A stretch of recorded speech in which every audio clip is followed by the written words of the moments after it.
श्री गणेशाय नमः। श्री सरस्वते नमः। श्री गुरुभ्यो नमः। जगद्गुरु नरेंद्राचार्य महाराज की जय। सद्गुरु काड सिद्धेश्वर महाराज की जय। संत शिरोमणि गजानन महाराज की जय। आद्य जगद्गुरु रामानंदाचार्य महाराज की जय। सियावर वल्लभ रामचंद्र की जय। गुरुर्ब्रह्मा गुरुर्विष्णु गुरुर्देव महेश्वरा। गुरुर्साक्षात् परब्रह्म तस्मै श्री गुरवे नमः। सार्थ श्री ज्ञानेश्वरी अध्याय 4। मग देव म्हणे अगा पंडुसुता, हाची योगो आम्ही वस्वता। कथिला परिते वार्ता बहुता दिवसांची। मग तेने विवस्वते रवी हे योग स्थिती आघवी। निरूपिली बरवे मनोप्रती। म्हणूने आपण अनुष्ठिले मग ईश्वा कुवा उपदेशिले। ऐसे परंपरा विस्तिरिले आद्य हे गा। मग आणि काही या योगाते राजर्षी जाहले जाणते। परी तेथोनी आता सांप्रते नेणी जे कोणी। जे प्राणिया कामी भरो देहाची वर्ये आदरो। म्हणून पडिला विसरो आत्मबोधाचा। पुंडलिक वरदे हर विठ्ठल। श्री ज्ञानदेव तुकाराम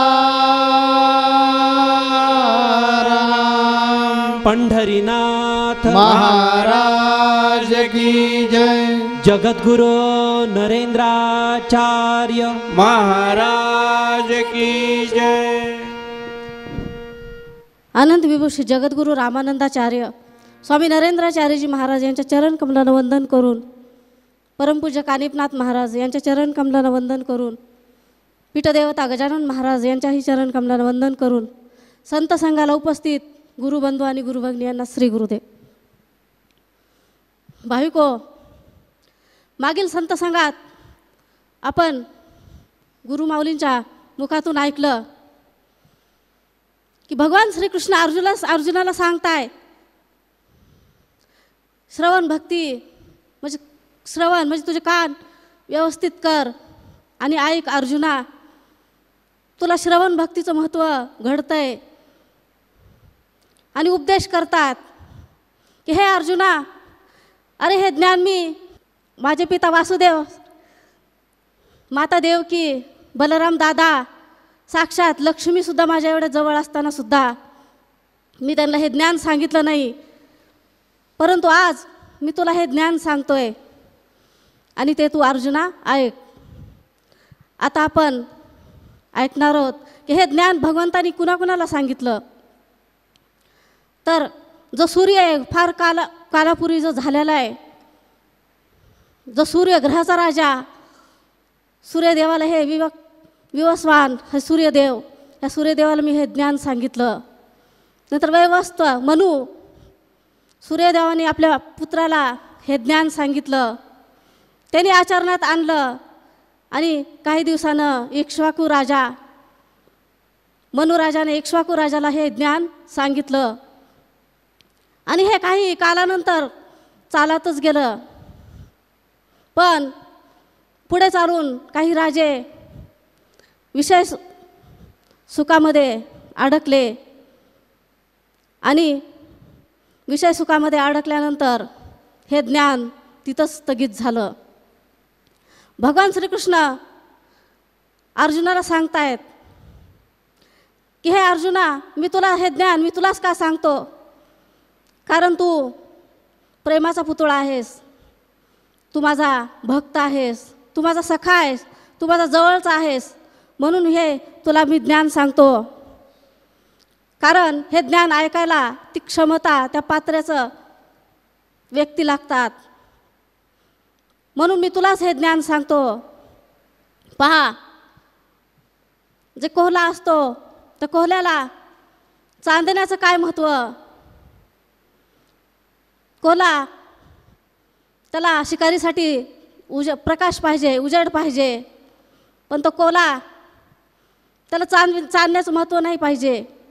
जन्म अंधे, जे जन्मतच आंधळे असतात लोक, अर्जुना, त्या लोकांना सूर्यप्रकाशाचं जे प्रकाश आहे सूर्याचा, त्याचं महत्त्व काय कळणार. आणखीन जे दिगंबरपंथी लोक आहेत, त्यांना कितीही मौल्यवान तुम्ही वस्त्र न्या, त्यांना त्या वस्त्राची किंमत काय कळणार. जे कावळे असतात, छोटे छोटे उदाहरण देऊन भगवंत अर्जुनाला सांगतायत, अरे अर्जुना, जे कावळे आहेत ना, त्यांचे चंद्र, सूर्य उदय झाला, चंद्र उगवण्याच्या अगोदरच त्यांचे डोळे मिटतात. त्या कावळ्याला सांग बरं, त्या चंद्राच्या चांदण्याचं प्रकाशाचं काय महत्त्व कळणार. तशा प्रकारे जे हे देहाशक्तीमध्ये लोक अडकलेले आहेत, जे देहबुद्धीमध्ये अडकलेले आहेत, त्यांना हे ज्ञानाचं महत्त्व काय कळणार अर्जुना. मी एक इथे दृष्टांत सांगते. भगवान दुर्योधन आणि अर्जुन हे दोघे युद्धाची तयारी होत होती. आणि युद्ध तयारी झाल्यानंतर अर्जुन भगवंताकडे निघाले. मग दुर्योधन म्हणला, अर्जुना थांब, तू कुठं चाललास, मला पण येऊ दे. दोघं पण जातात भगवंताच्या महालात. आणि भगवंत तेव्हा विश्रांती घेत असतात, झोपलेले असतात. दुर्योधन म्हणतो, अर्जुना थांब, मी भगवंताच्या डोक्यापाशी थांबणार आहे, कारण मला अगोदर देवाला मागायचं आहे, तू चरणापाशी थांब. अर्जुन म्हणाला ठीक आहे. आणि मग नंतर भगवंताला जाग आली. भगवंताचं लक्ष अर्जुनाकडे गेलं. जे चरणापाशी अर्जुन होता, तर भगवंताचं लक्ष त्या अर्जुनाकडे गेलं. मग भगवंत म्हणले, तुम्ही कशासाठी आले. दुर्योधन म्हणे, अर्जुना थांब, मलाच त्या भगवंताला बोलायचं आहे. आणि मग म्हणे, देवा तुमच्यापाशी जे सैन्य आहे ते द्या. भगवंत म्हणले, एकीकडे माझं सैन्य आहे आणि एकीकडे मी आहे. ज्यांच्याकडे मी असेल त्याचं ते शस्त्र मी हातात घेणार नाही. दुर्योधन म्हणला, ठीक आहे, तुमची जे नारायणी सेना आहे, हत्ती घोडे वगैरे सगळे, ते मला देऊन टाका भगवंत, कारण भगवंताला घेऊन मला तरी काय उपयोग. आणि मग अशा प्रकारे दुर्योधनाने ती सेना घेतली. आणि अर्जुनाने म्हणे, भगवंत मला तुम्हीच पाहिजे. ज्याचं सारथ्य भगवान श्रीकृष्ण करतात अर्जुनाचं रथाचं, तसंच प्रकारे जगद्गुरू माऊलीसुद्धा आपल्याला म्हणतात की तुमचं सगळं जीवनाचा रथ माझ्या हातात द्या आणि पहा तुमचं जीवनरूपी रथ कसा चालतो. पण आपण स्वामीजींना सांगतो की माऊली हे घ्या, आमच्या रथाचं सारथ्य करा, पण आपण ते लगामच माऊलींच्या हातात देत नाहीत. मग स्वामीजी म्हणतात, तुमच्या रथाचा लगामच माझ्या हातात देत नाही, तर मी कसं काय चालवणार. पण बघा, भगवंताने जेव्हा जेव्हा वेळ पडल तेव्हा तेव्हा तिथं रथ थांबवला. तर भगवंतानी हे ज्ञान दुर्योधनाला का सांगितलं नाही? तर दुर्योधन हा तमगुणी होता, देहासक्तीमध्ये अडकलेला होता, तो सात्विक नव्हता आणि अर्जुन त्या पात्रतेचा होता. पुढे भगवंत म्हणतात की अर्जुना, तुला हे मी ज्ञान सांगतोय सगळं युद्धाचं बाजूला ठेवून, कारण तू माझा सखा आहेस, तू माझा भक्त आहेस, तू माझा शिष्य पण आहेस. म्हणून अर्जुना, तू हे ज्ञान घे. आणि पुढे भगवंत म्हणतात की जे ध्यासक्तीमध्ये अडकलेले लोक आहेत त्यांना कितीही ज्ञान सांगितलं अर्जुना तरी काही त्यांच्यावर उपयोग पडणार नाही. आपल्या मराठीमध्ये म्हण आहे की पालत्या घड्यावर पाणी. काही लोकांना कितीही ज्ञान सांगितलं तरी त्याचा काही उपयोग होत नाही. तशा प्रकारे काही लोक असतात बघा, आमच्याकडे बंगला आहे, गाडी आहे, पैसा आहे, अडका आहे असे, मग आम्हाला भक्ती कशाला करायची भगवंताची? पण नंतर भक्ती आम्ही कशाला करायची? सगळं तर आहे, पण संत सांगतात आपल्याला की ओम श्री गुरुदेव म्हणा, हा जन्म नाही पुन्हा. हा जन्म आहे भक्ती करण्याचा, हा जन्म आहे मुक्ती मिळवण्याचा, कारण हा जन्म नाही पुन्हा. जे जे ज्ञानविरत केले ते ते जन्माचे मूळ झाले, अज्ञानी प्राणी प्रवाही वाहतच गेले. म्हणून संतांनी सांगितले भक्ती करा, संत संग करा आणि स्वप्नातसुद्धा कुणाचं वाईट करू नका. जगद्गुरू माऊली सांगतात तुम्ही एवढंच करा आणि पहा तुमचं जन्माचं कल्याण झाल्याशिवाय राहणार नाही. ह्या ध्येयासक्तीमध्ये महान महान तपस्वीसुद्धा ऋषीमुनीसुद्धा अडकले. बघा कंटू नामक ऋषी, स्वामीजींनी दुसऱ्या अध्यायात दिलेले त्या ऋषींचा दृष्टांत की ते एका इंद्राला काळजी पडली. इंद्र म्हणतो हे ऋषी एवढे महान तपस्वी, एवढे हे ज्ञानी, माझं राज्य जर ह्या ऋषींनी माझी गादी जर भिरकावून घेतली तर कसं करायचं? म्हणून एका अप्सरेला त्या कंडू ऋषींकडे पाठवतात. पाठवल्यानंतर ते ऋषी त्या अप्सरेला मोहित होतात. प्रलोभना अप्सरा तिच्या ह्याच्यात मोहित होतात. मोहित झाल्यानंतर झालं ध्यान धारणा साधना सगळं त्या अप्सरेच्या मोहामुळे सोडून देतात. झालं प्रलोभना अप्सरेचं काम फत्ते होतं आणि काम फत्ते झाल्यानंतर तिला ज्या कार्यासाठी पाठवलेलं असतं ते कार्य संपतं आणि संपल्यानंतर ती अप्सरा जाण्यासाठी निघते. तेव्हा ऋषी कंडुमुनी तपस्येसाठी ध्यानधारणासाठी नदी तीरावर जाण्यासाठी निघालेले असतात. तेव्हा म्हणतात की तुम्ही कुठं चालले? ते अप्सरा म्हणते तुम्ही कुठं चालले? तर म्हणे मी ध्यानधारणा करण्यासाठी चाललो. म्हणे हे ऋषीवरा, अहो तुम्ही जे ध्यानधारणा करताय ते केव्हाच संपलेलं आहे, तर आता त्याचा काही उपयोग नाही. जेव्हा त्यांना समजतं, कारण प्राणीमात्र जे आहे ह्या प्राणीमात्राचा भर कशावर आहे? विषयासक्तीमध्ये. भगवान कृष्ण अर्जुनाला सांगतात की अर्जुन, हे जे ज्ञान आहे हे मी प्रथम जे दिलं ते सूर्याला दिलं. सूर्याकडून ते फिरत फिरत फिरत परंपरेनं मनूपर्यंत आलं. या मनूकडून काही राजश्री लोकांनी पण त्या ज्ञानाचा उपयोग केला, जीवनाचं कल्याण केलं, पण त्यानंतर फारसं काही त्याचा परिणाम झालेला दिसत नाही, कारण विषयासक्ती अधिक वाढली. हे जे विषय आहेत या विषयांमध्ये माणसाला अत्यंत जिव्हाळा वाटू लागला, आपलेसे वाटू लागले. विषय म्हणजे विष समजूया आपण. ते एवढं असलं कणभर किंवा बाटलीभर असलं तर विष हे विषच आहे ना. आणि त्यामुळे जे विषयासक्त झाले ते संसार प्रपंचामध्ये अर्जुन अडकून पडले. आणि त्यामुळे हे ज्ञान घेण्याची कुणाची अभिलाषाच नाही, इच्छाच नाही. आणि मग जर इच्छा नसेल तर ज्ञान द्यायचं कुणाला? एखाद्या दगडावर डोकं आपटून घेतलं तर दगड नाही फुटणार, डोकं आपलं फुटेल. तसं ज्याचे इथे श्रोतेच नाहीत तर अशा ठिकाणी हे ज्ञान देऊन काय उपयोग आहे? कितीही सांगितलं साधू संतांनी की अरे बाबा ह्या विषय सुखामध्ये तू अडकलास की वाया गेलास म्हणून समज, मग ते वेगळ्या भाषेत सांगतात. आम्हीसुद्धा आमच्या एका अभंगामध्ये सांगितलेलं आहे. तो अभंग आपण इथे घेऊया आणि आपण पुढे जाऊया.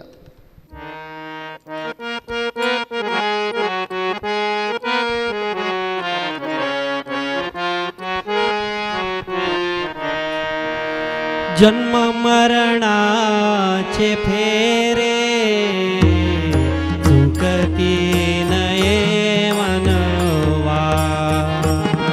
जन्म मरणाचे फेरे चुकती नये मनवा. जन्म मरणाचे फेरे सुखती नये मानवा.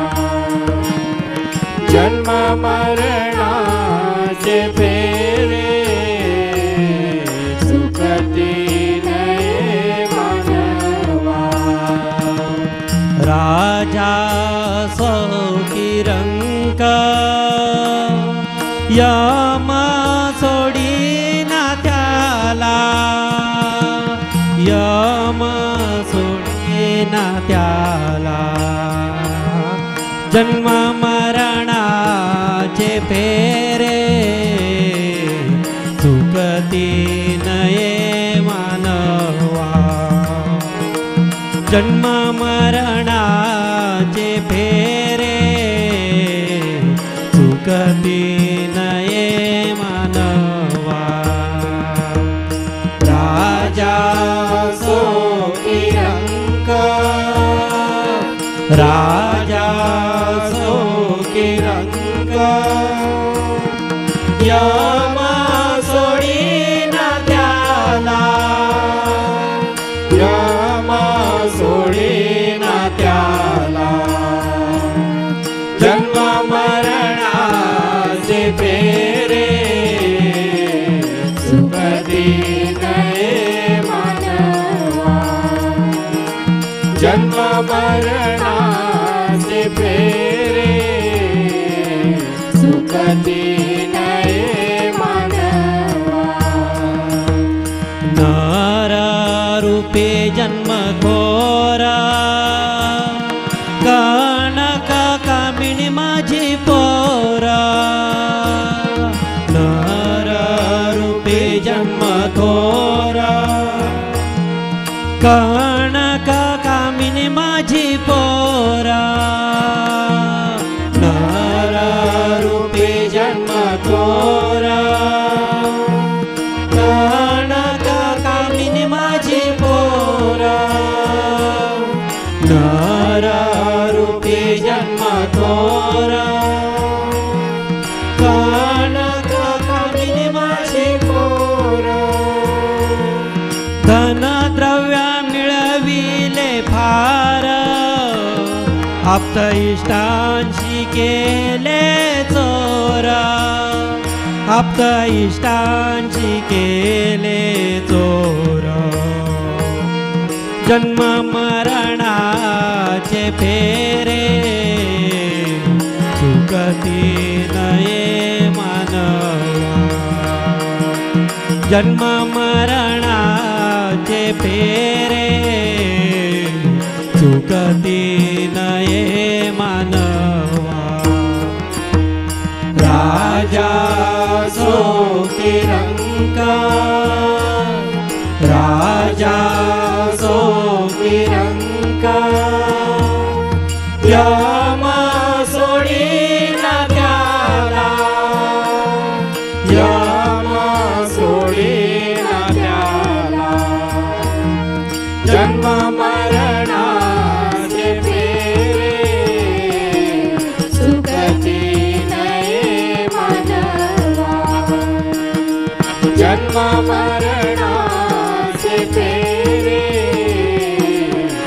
सुखती नये मानवा. इच्छा सुख भोगण्या करशी नाना करण्या.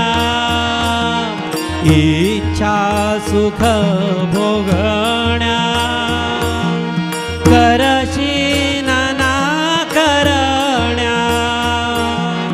इच्छा सुख भोगण्या करशी नाना करण्या. इच्छा सुख भोगण्या करशी नाना करण्या. मायामय संसार जमवण्या दुःख रूपी करशी मागण्या.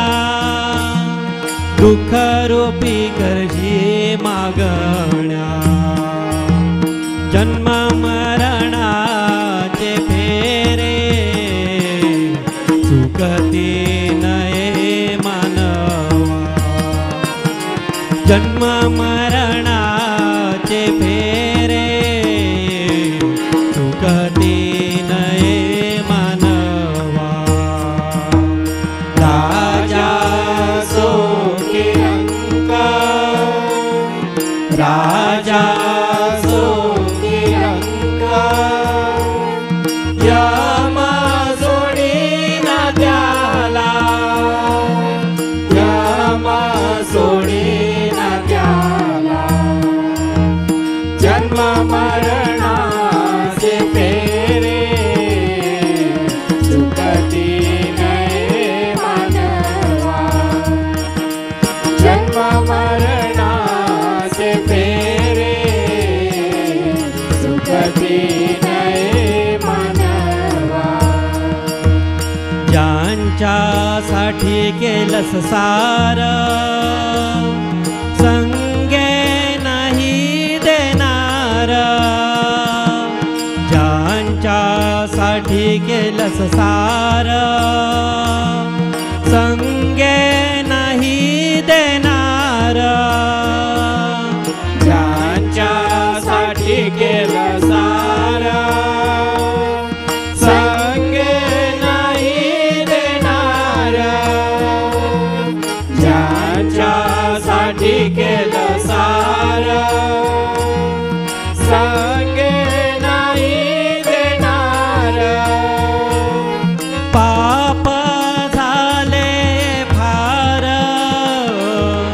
काळ करील बेजार. काळ करील बेजार. जन्म मरणाचे फेरे चुकती नये मानवा. जन्म मरणाचे फेरे चुकती नये मानवा. राजा सो किरंक राजा सो किरंक यम सोडीना त्याला. यम सोडीना त्याला. जन्म मरणाचे फेरे चुकती नये मानवा. जन्म मरणाचे फेरे चुकती नये मानवा.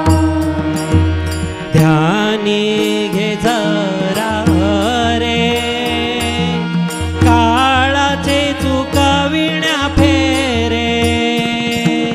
ध्यानी घे जरा रे काळाचे चुकाविण्या फेरे. ध्यानी घे जरा रे काळाचे चुकविण्या फेरे. ध्यानी घे जरा रे काळाचे चुकविण्या फेरे. नरेंद्र म्हणे आता जा रे, ठोकव आता संतांची दारे, ठोकव आता संतांची दारे. जन्म मरणाचे फेरे चुकती नये मानवा, जन्म मरणाचे फेरे चुकती नये मानवा.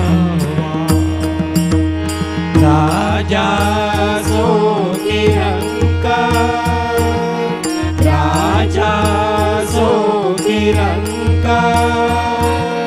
यम सोडीना त्याला, यम सोडीना त्याला.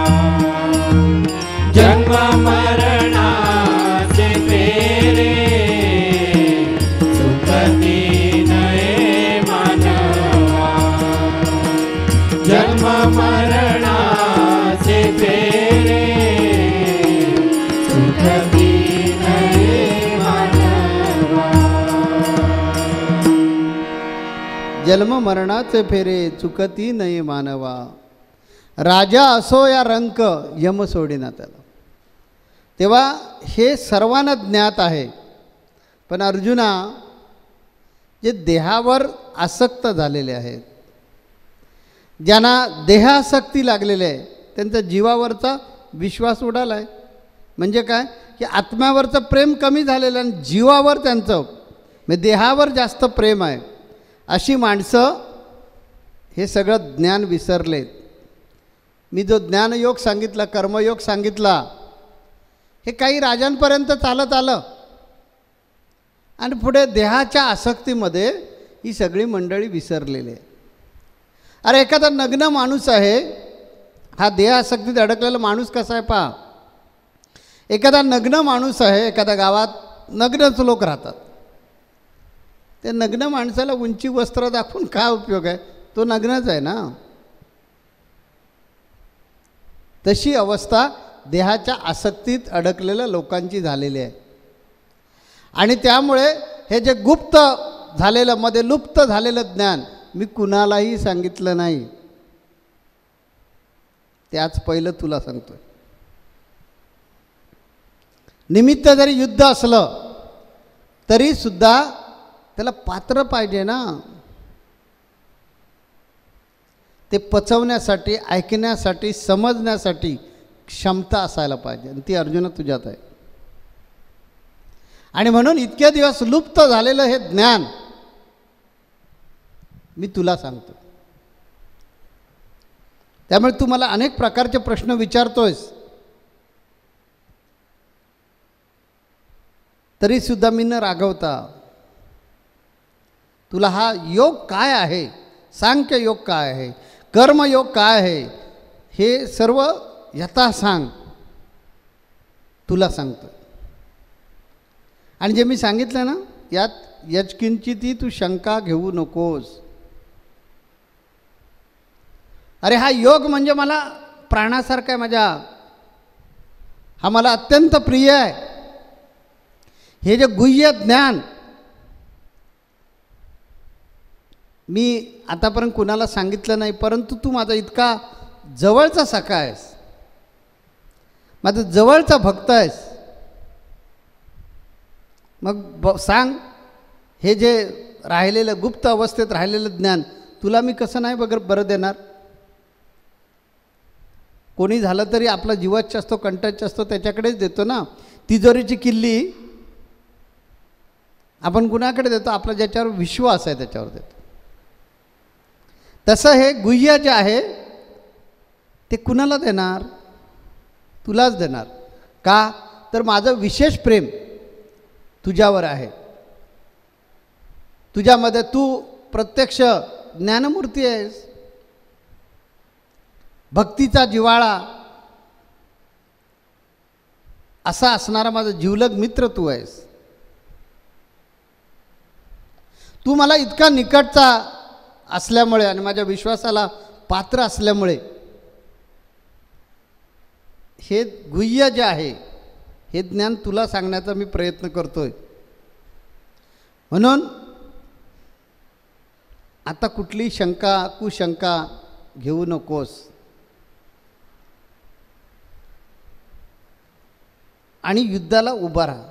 बघ, युद्धाची एवढी गडबड आहे, आपण रणांगणावर उभे आहोत. आता प्रसंग काय आहे तू बघ. शत्रूचं सैन्य समोर उभा आहे. तू गांडीव धनुष्य खाली टाकून रथातून उतरलेला आहेस आणि मला विविध प्रश्न विचारतोयस. अर्जुना, विचार कर, ही ज्ञान घेण्याची वेळ आहे का?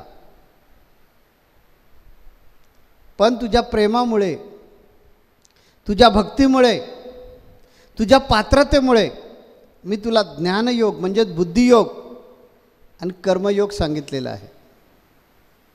अजून तुला ऐकण्याची उत्कंठा असेल, आहेच ती, कारण मला विविध प्रश्न विचारतोयस आणि आणखीन जाणून घेण्याचा प्रयत्न करतोयस.